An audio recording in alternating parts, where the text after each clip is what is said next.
Discurso ante el Consejo Nacional de Paz, Reconciliación y Convivencia.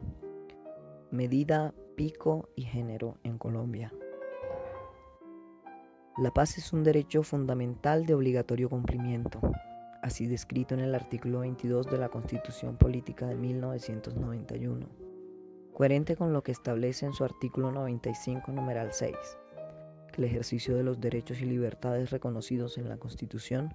implican responsabilidades, dentro de las cuales está el propender por el logro y mantenimiento de la paz. Cuando una medida administrativa de carácter legislativo reproduce como efecto colateral actos de violencia contra un grupo poblacional específico que históricamente se ha visto excluido de la sociedad, empobrecido, marginado y estigmatizado, de tal forma que agrava nuestra situación, complicando aún más las posibilidades que tenemos las personas trans y no binarias para hacer frente y sobrevivir a la situación de emergencia sanitaria provocada por el COVID-19. Debido a que muchos de nosotros no tenemos acceso a los servicios de salud,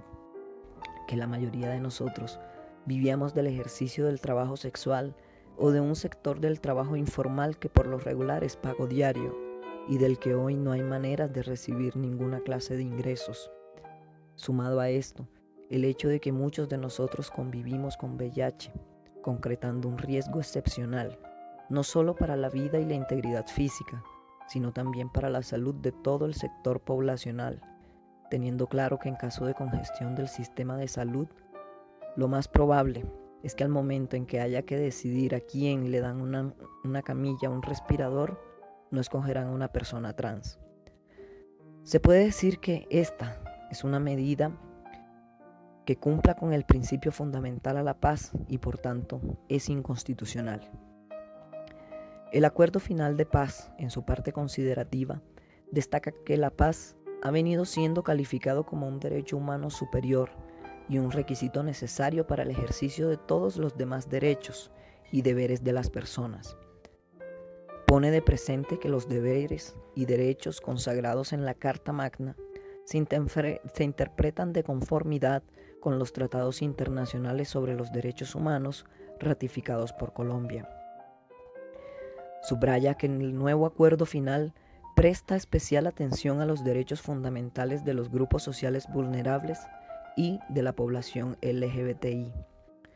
Las personas trans y no binarias hacemos parte de esa conocida sigla política y además de ello, la Honorable Corte Constitucional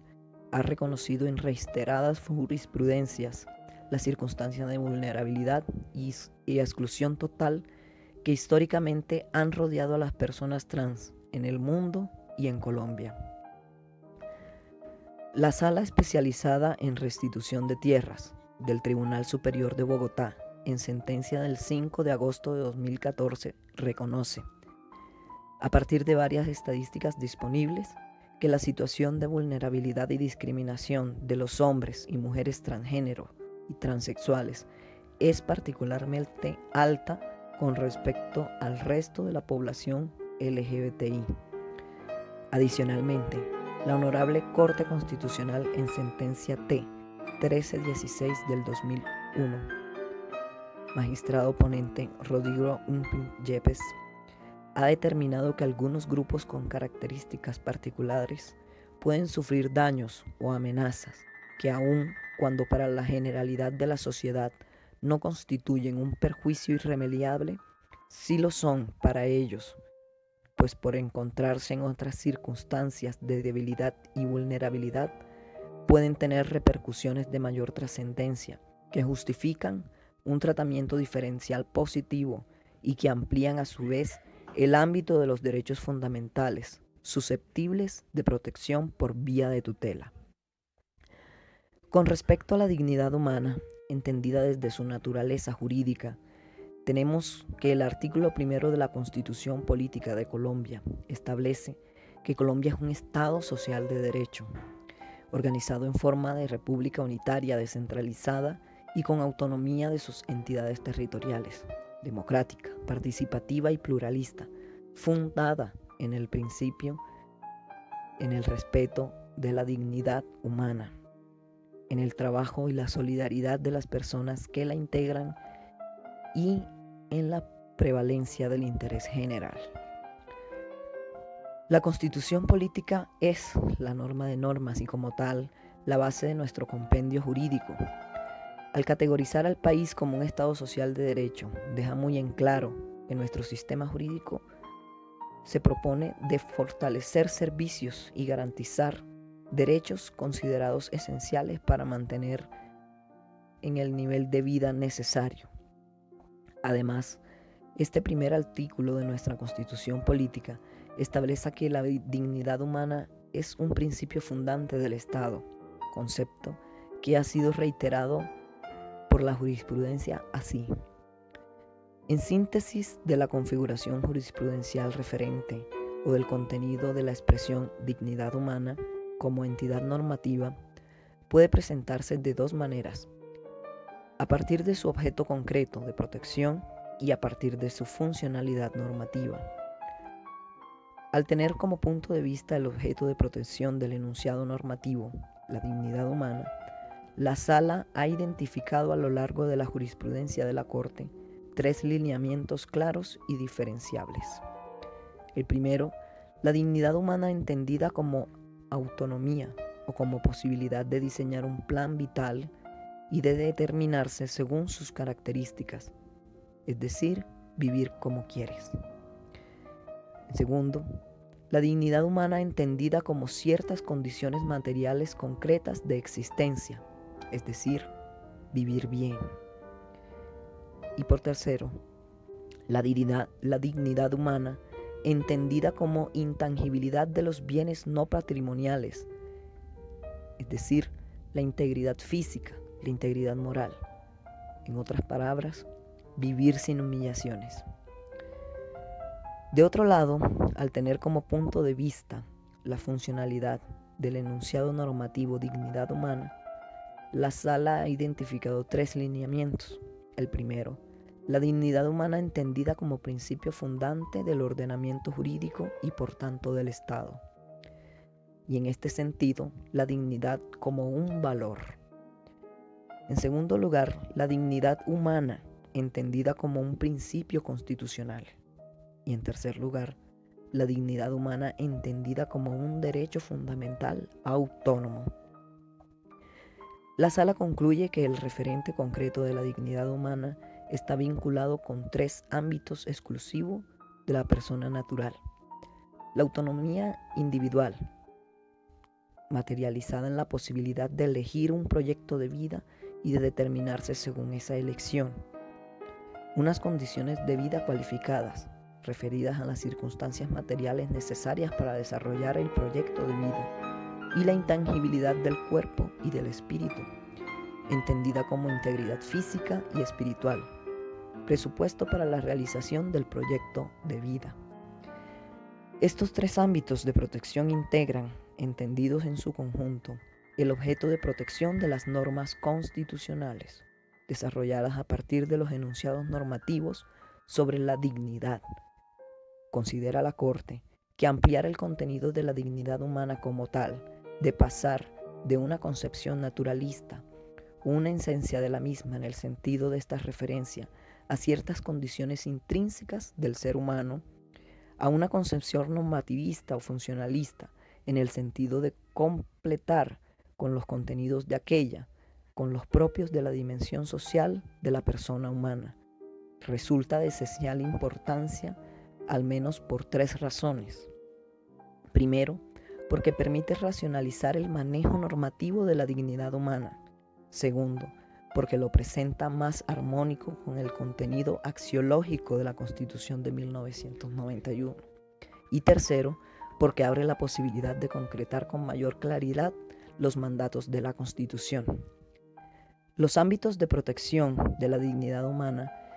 deberán apreciarse no como contenidos abstractos de un referente natural, sino como contenidos concretos en relación con las circunstancias en las cuales el ser humano se desarrolla ordinariamente.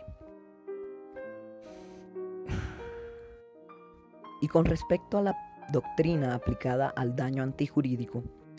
Es claro que existe una concepción jurídica tanto nacional como internacional respecto de los parámetros a tener en cuenta para determinar la responsabilidad de un Estado por aquellas conductas dañinas que afectan por acción u omisión a sus administrados. El concepto del Consejo de Estado frente al daño antijurídico reconoce que su definición no se encuentra ni en la Constitución ni en la ley, sino en la doctrina española, particularmente del jurista Eduardo García de Entería, el cual ha sido reseñado en múltiples sentencias desde 1991, como el perjuicio que es provocado a una persona que no tiene el deber jurídico de soportarlo. Este concepto del daño antijurídico como fundamento del deber de reparación estatal armoniza plenamente con el principio y valores del Estado social de derecho, debido a que es al Estado a quien corresponde la salvaguarda de los derechos y libertades de los administrados frente a la propia administración. Para el caso en particular, el daño antijurídico se concreta en la violación de los derechos fundamentales a la paz, a la vida, la integridad personal, la libertad, la salud, la igualdad, la movilidad y el derecho a no ser sometidos a ninguna clase de tratos crueles, inhumanos o denigrantes de las personas trans y no binarias. En lo que respecta a la responsabilidad del Estado frente al daño antijurídico, la jurisprudencia ha determinado que el Estado es responsable de los daños que se demuestren. La responsabilidad extracontractual del Estado se configura con la demostración del daño antijurídico y de su imputación a la administración. El daño consiste en el menoscabo del interés jurídico tutelado y la antijuridicidad en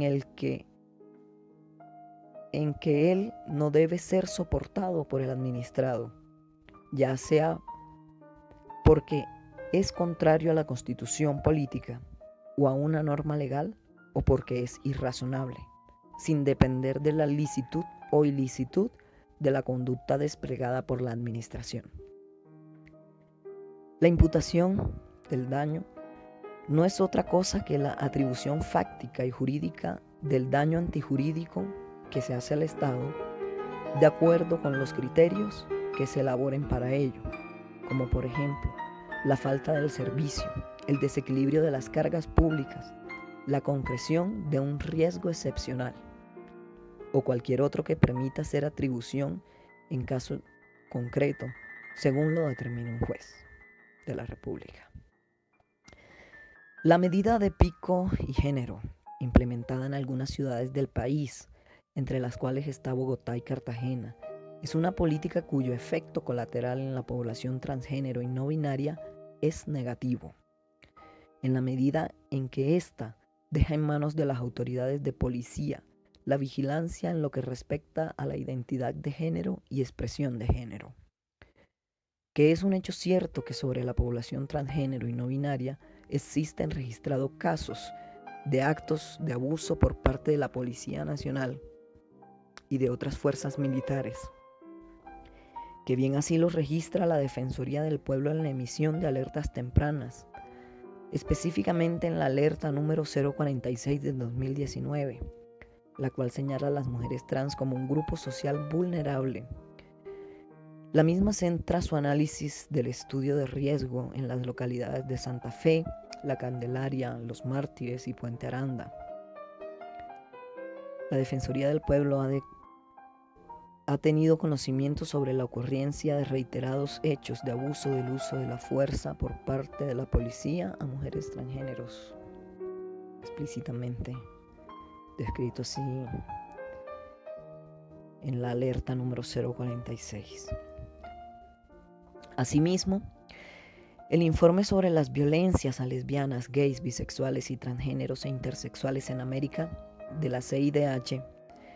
señala que en Latinoamérica el 83% de mujeres trans han sido discriminadas por oficiales de policía y que el 36% de estas mujeres trans trabajadoras sexuales fueron obligadas a aceptar favores sexuales exigidos por agentes de policía.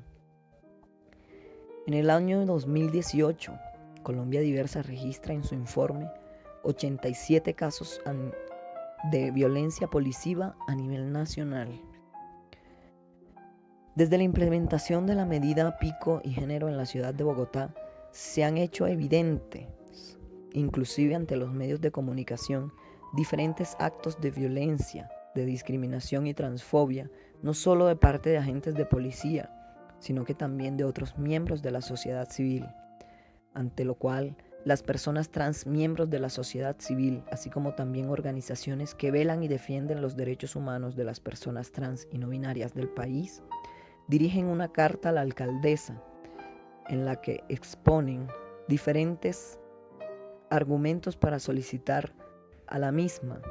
de forma respetuosa que la medida sea modificada. Carta que además expone los testimonios de personas que han vivido casos de violencia y que involucran agentes de la Policía Nacional.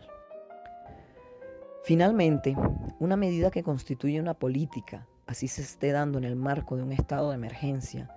no puede ser incoherente con la interpretación de la dignidad humana como principio fundante del Estado y como derecho fundamental de la población transgénero y no binaria. Un sector poblacional que la Corte Constitucional ha reconocido como población vulnerable además, desconociendo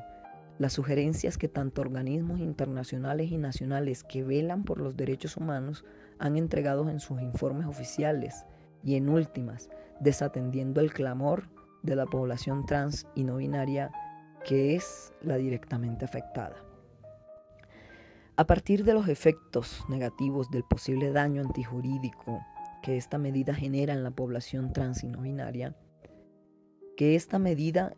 es contraria al derecho fundamental a la paz y demás derechos fundamentales que por conexidad se ven afectados. La medida Pico y Género es inconstitucional y contraria a los principios de la paz estable y duradera que todas y todos queremos. Por tanto, propongo al Gobierno Nacional que sugiera a las administraciones de las ciudades que han aplicado o que pretenden aplicar esta medida, que conforme a la debida aplicación del enfoque de género, la modifiquen y conforme lo han hecho otras ciudades de forma más exitosa y eficiente al aplicar la medida Pico